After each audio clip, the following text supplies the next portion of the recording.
Hello, everyone, and welcome to episode 101 of the Sports Daily College Basketball Podcast. I'm your host, Sean Vowells. Joe Meade is with me, and today, Joe, we are going over the South region of the NCAA tournament. Obviously, your team is in here. Michigan State is also in here. Auburn, the number one overall seed, is in here. Let's go to this first pod. Auburn, play-in winner, and then Louisville and Creighton in the 8-9, and this pod will be in Lexington, Kentucky. Joe, obviously Auburn should have no problem getting through whoever they'll play. Louisville dropping to an 8, Creighton at the 9. This is going to be a hotly contested matchup on Thursday afternoon here, with it being so close to Louisville and not too far from Creighton, too. Yeah, I mean, Louisville, to lead off the selection show, having Louisville be an 8 seed, I think was the perfect trailer to what we were in store for. It And really was. Sean and Mike did a really good job yesterday. Check out that video and pod if you can, because I think they did a really good job recapping and keeping it somewhat civil because, frankly, in my position, driving back from Chicago, I would not have been. But looking at this individual matchup, Sean, this does not seem like a typical 8-9 game. I think Louisville's a 4 or 5 seed, and Creighton's probably more on the 8-9. But this is kind of a game you'd see like in an upset bid, like Sweet 16 kind of year, when an 8 beats a 1 and then a 4 or 5 chalks out there. Uh, Two players that are going to stick out in this game, Sean. Kalkbrenner for Creighton, clearly, huge post presence, and Louisville. What's going to come down to, in my opinion, can they hit the shots? You can't attack Kalkbrenner the whole game. Barring he gets in foul trouble, I think down low, Creighton's going to dominate. Um, can Ashford hit some threes, and can Creighton get enough stops? I think that's what's going to come down to. Louisville 2.5 point favorites right now. This is probably the toughest game to pick, and this will be the game that kind of locks everyone's brackets, which is even worse. So, Sean, what are your thoughts? Yeah, I do think that this is like I was definitely picking Creighton if this isn't in the state of Kentucky. Louisville's offense is very like up and down. They shoot a lot of threes. They make a lot of threes sometimes, not other times. Attacking the drop will obviously be important for the guards for Louisville because Kalkbrenner is 4-time defensive Big East Player of the Year. So they're going to have to hit some outside shots. He doesn't foul. It's truly amazing. But, Joe, I think it's what else can Creighton get from their other players? Louisville, I think, will have the chip on their shoulder. There's no reason why they should have been anywhere near the 8 line. I think there's a decent chance, Joe, that the committee may have mixed up Louisville and Memphis. Because it's pretty clear that if you switch them, the resumes line up a little bit better. But we're done criticizing the committee for now. They're getting their fair share of criticism. But this is an important one. I think Creighton matches up better against Auburn.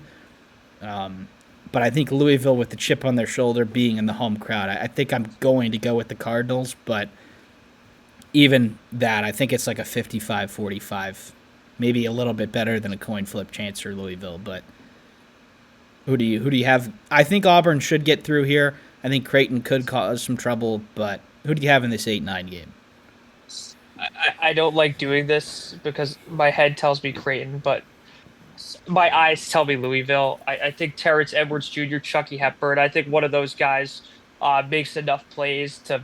I think this is a very marginally close game where 1 or 2 errors are going to make all the difference late. So give me Louisville to continue on. And frankly, if this game was, let's say, in the middle of both states, which is not much, let's say this was in Indianapolis, I'd probably be picking Creighton right now. Yeah, I think Louisville they feel disrespected, and I think that's what's going to be the difference. Because Creighton at times can wither away from physicality. All right, the next pod here, Joe, we're going out west to the mountains, Denver, Colorado.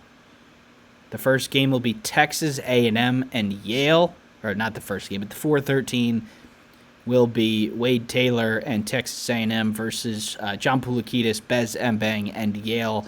This was the same spot where Yale beat Auburn last year. Texas A&M truthfully just beats everybody up on the glass. Yale decently physical enough where I think they might be able to make this a game. Not sure I'm picking the upset, but I do think Texas A&M is going to have to bring it if they want to win this game by the margin that they probably should. Yeah, Sean, I think what it's going to come down to is I think Yale's best bet is just hitting shots, right? Yeah, I they don't think have they're going to. to out rebound Texas A&M. If that happens, Texas A&M is in a world of trouble, and frankly, Yale might win this. Not blowout, but Yale might win this pretty comfortably, which would be pretty amazing in a 13-4 game. Wade Taylor the fourth. This is a game he's probably going to have to get downhill a lot. He's going to, I think they're going to need to put the ball in his hands, frankly, Sean. I think this is a game where you want to minimize turnovers, attack the glass. I think the way you'll lose to Yale is if you turn it over, give them extra possessions, because it won't be extra possessions from rebounding. It's going to be with turnovers. So getting him the ball, trusting him to create for his teammates, because I think Yale is going to double him. Yale is going to give him a lot of different defenses. And I think it's on him to find his open teammates because there's no way Yale is going to let him go for 20 or 25 plus without a fight. And this is sort of the way that I look at upset candidates, Joe, is first off, I think the better team needs to be bad at shooting threes. That certainly applies here for Texas A&M. They have a terrible field goal percentage. The reason why they win games is because they get more possession with those offensive rebounds. They rebound 42% of their misses. That is number one in the country. They get to the free throw line like crazy, the 17th best in the country. Now, I think 2-point defense for the better team is also important. I think if you want to upset a team, you have to score twos, and they can't score threes. And I think that might be able to happen here, Joe. We saw it. Poulikitis is a really good shooter for Yale. They still have Mbang, who is the Ivy League Defensive Player of the Year. I do think this game will be close, but with Texas A&M, I think they're probably going to get to the foul line enough to just get over the line. But Torvik is predicting this at 8.5. I think it's probably a little bit closer than that in the end. I think Texas A&M probably by like 6. This is really tough, Sean. I'm going to go with Yale. I think Texas A&M's lack of offense, and I know they just beat Auburn like less than 14 days ago, so this seems really silly. Their lack of offense is going to come back to bite them, and I think Yale, who's very good at hitting shots, very good at shooting threes, it has guys like Poulikitis that are going to make some absurd shots. This is what March Madness is about. Give me Yale. I think this is a very popular upset pick, which is why I'm hesitating, but so is the other one we're about to preview as well, so we can Yeah. get into that. Yale also not the most depth, so I think if there is a little bit of a quick whistle, I think foul trouble could doom Yale. Texas A&M gets the foul in a bunch, like I said, but that's going to be a good one. I do not expect Yale to get blown out. Now let's move to the 5-12, Joe. It's pretty much the last game on Thursday night, 10 o'clock Eastern time. It's your Michigan Wolverines, the Big Ten tournament champions. They sort of turned it around out of nowhere, coming in, playing really bad, and then they go to the Big Ten tournament, and they win 3 games over 3 really good teams. Their reward? Altitude. 1 day less rest than the rest of the than half of the field, and who they do get, Joe, is one of the 4 teams with 30 wins this year.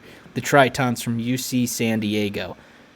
Joe, this was a truly awful draw for your Wolverines. Probably deserved to be on the 4 line, and they get a team that probably deserved to be on the 11 line. So can't be thrilled with this draw. What are you looking forward to in this game? Turnovers, turnovers, turnovers. Sean, the number one team in turnovers, and let's face it, the worst turnover team in the tournament. You could not script this better for an upset.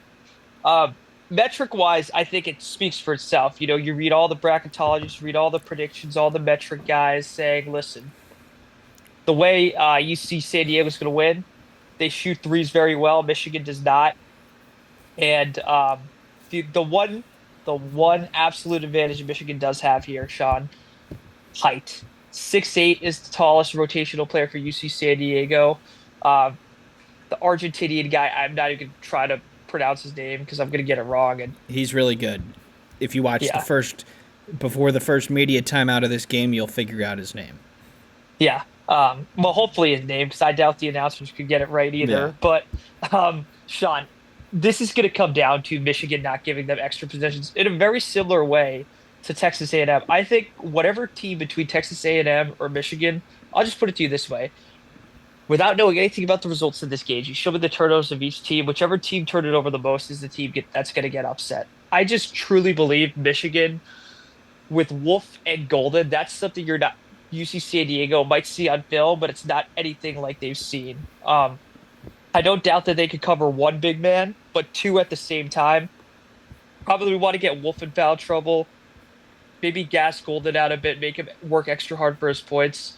What's this going to come down to, Sean, is Wisconsin did a really good job limiting Golden in the Big Ten title game. I think they're going to steal film of that because Golden doesn't pass out of doubles quick enough. We saw that a little in the Maryland game as well.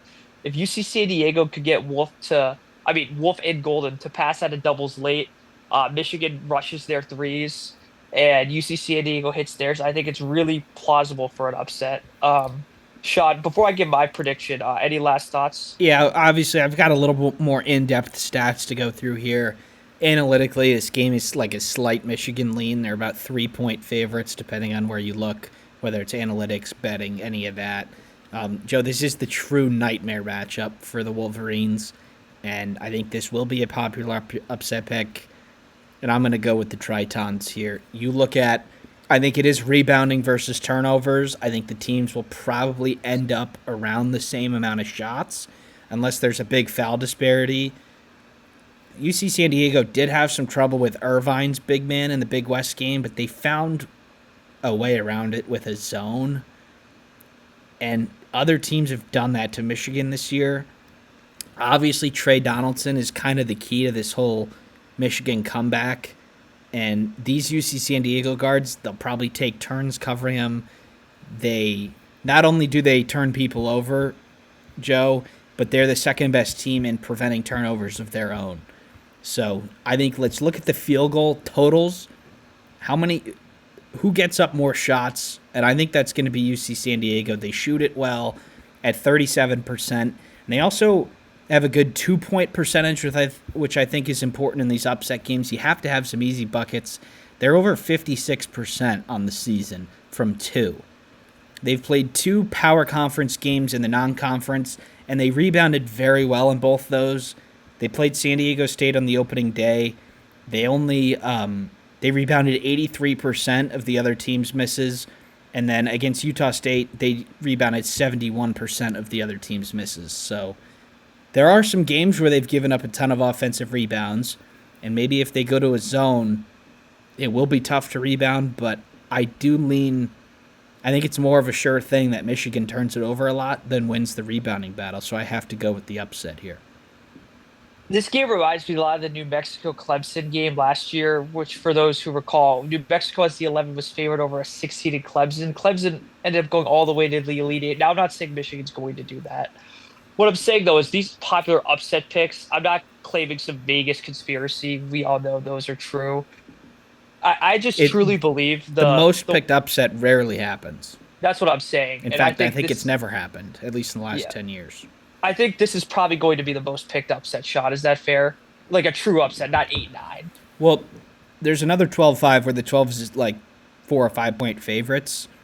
So Colorado State. Sorry, yeah. So if you want to consider that an upset, if the favored team wins, I don't think it should be.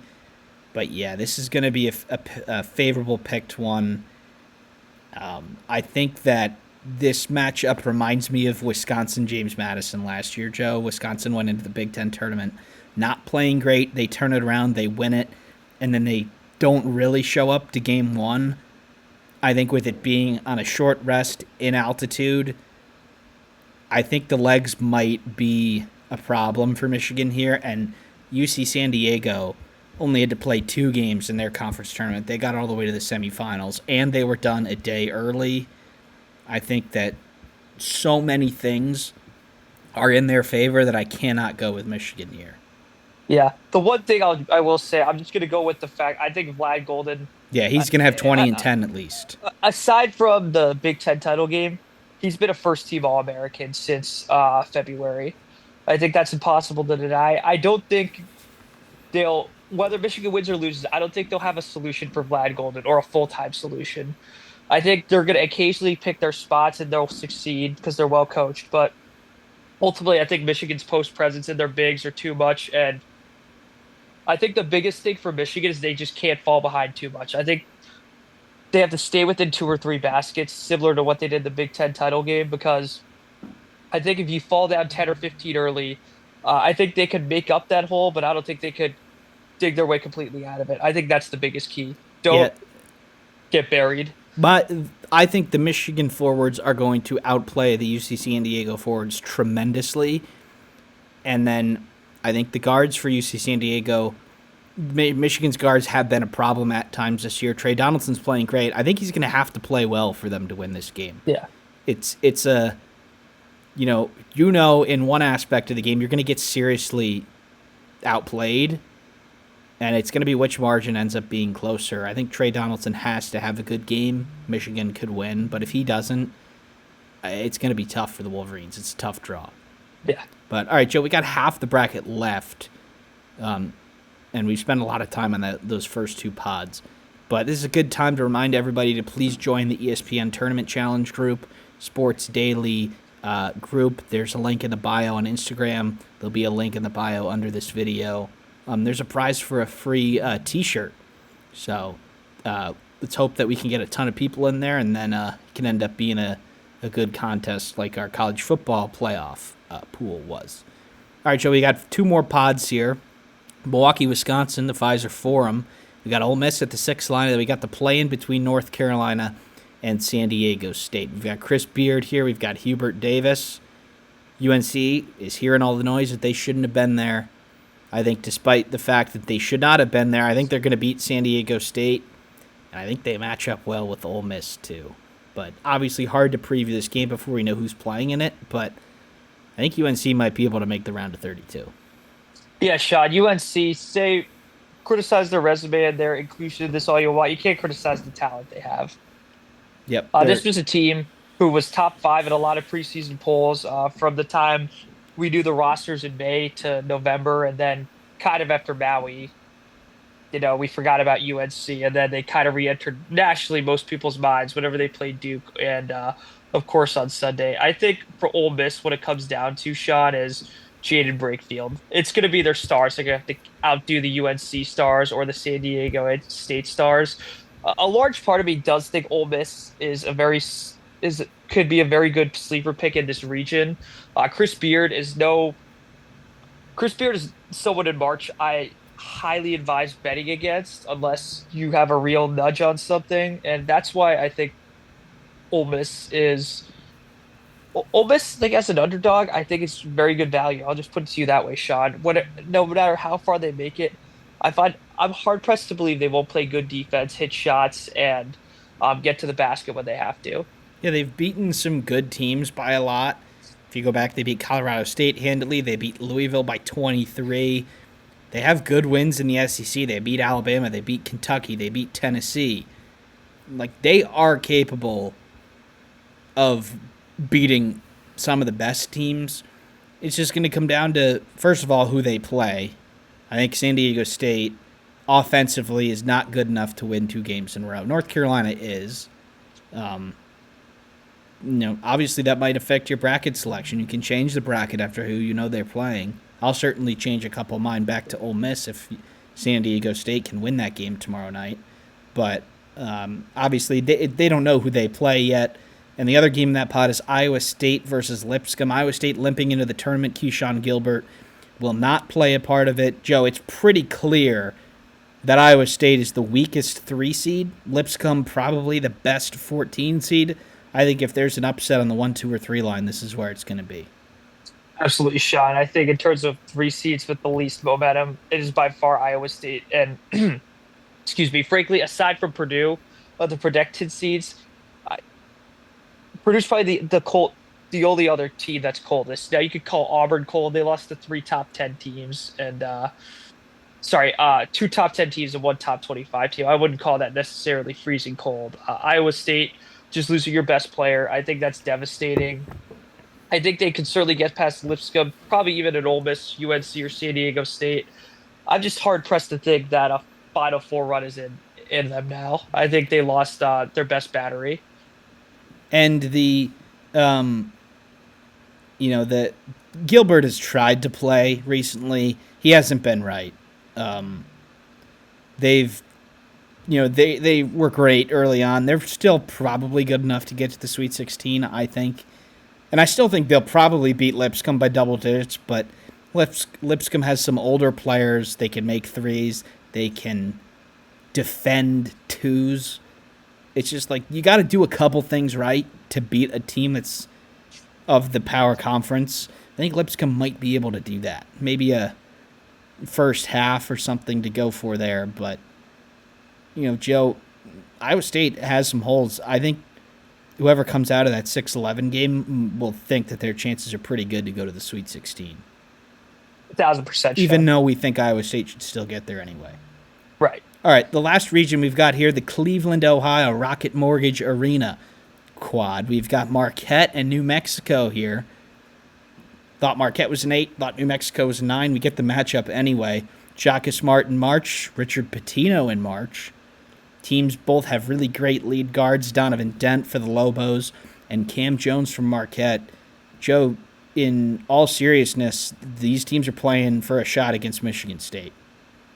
Yeah, Sean. And frankly, we talked about this at the Creighton Louisville game. I think New Mexico, believe it or not, even though they're 3.5 point dogs, I like their chances in this game better, but I like Marquette's chances better against Michigan State. Um, what this is going to come down to, I think, Sean, is it's not even going to be the guard. It's going to have to be the support. Is Nelly Jr. Joseph going to make a significant impact where when Dent's not playing or in foul trouble or isolated, is he going to be able to take the load off him at times? I don't think he's going to have to do it all the time, but this is where these are the kind of games role players are going to make all the difference, or the Robins to the Batmans. I think Nelly Jr. Joseph is much better than Ben Gold on Marquette, and I think that's why I'm going with the Lobos here. They didn't really play all that great in their Mountain West Conference tournament, but they're a really good team. Donovan Dent is one of those players, Joe, that is fully capable of carrying a team to a couple victories here. Now, the team that they would have up next, Michigan State versus Bryant. Not exactly a great draw for Bryant, but Michigan State, they lost in the Big Ten tournament. I think Tom Izzo probably likes that. He can get on him for something.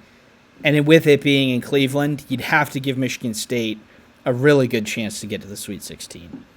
Yeah, Sean, I said this in the Big Ten, our In a Nutshell podcast, which you can watch or listen to. If they don't make the Sweet 16, maybe their entire season isn't a failure, but this portion of it certainly is. I think they are infinitely better than Bryant.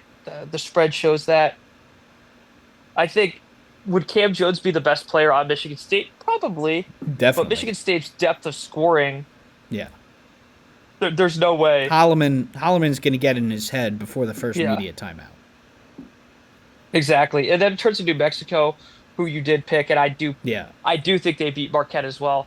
I just think the way they can rotate the bigs on Nelly Jr. Joseph, it's going to require Donovan Dent to have a John Taji type game. And the difference is, because let's face it, Sean, after the Indiana game, the worst we really see Michigan State is that Wisconsin game, and they didn't even play that Yeah, I thought they bad. played fine.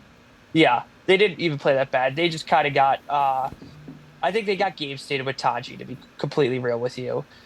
I don't think Cam Jones is quite the player Taji is, and if you want to make the argument he is, that's completely fine. The support staff is not Wisconsin's. Let's face the facts. Yeah, I think the way that you match up against Michigan State is you have multiple post options and a wing scorer. And you think of Desmond Claude, you think of Bilodeau and Daly from UCLA, you think of Renew and Mbako in Indiana. Like, there's no team really in the bottom half of this bracket that has that profile. And you talk about the wing scorer for Wisconsin, Tanji, and then you have the post options, whether it's Winter or Krell, and their ability to shoot it. I think you pretty much have to write off the fact that your 1 and 2 are not going to be threats offensively with how good Akins and Holloman and Fears are defensively. Yeah. So the way that Marquette, obviously their best player is their 1. New Mexico, it's their 1 and their 5. I think you need 3s and 4s to beat Michigan State, and I don't think any teams have them. So, Yeah, Joe, frankly, I don't think any teams on the top half besides an Auburn have that either. I think the only other team potentially is a Louisville, but they also have weaknesses elsewhere, which yeah. Michigan State will gladly make up for. And Michigan, very solid team, got thoroughly beaten by Michigan State twice. Dominated in the second half, dominated in three or four halves, I would say. Yeah, so I think the path is there for Michigan State to make a Final Four. Now we'll do our official Final Four picks, Mike, Joe, and me before it actually starts. But Joe, the more we're talking through all this, the more I like Michigan State to get to San Antonio.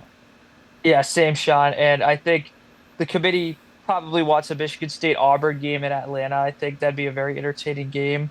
Uh, Probably the only second best game would be Michigan and Michigan State, round number three, to go to the Final Four. I do think the ratings for that game wouldn't be so bad. That's just a take. All right, well, we're going to wrap this video up. This is the South Region recap. Please be sure to check out the other 3. They're coming out soon. Thanks for tuning in.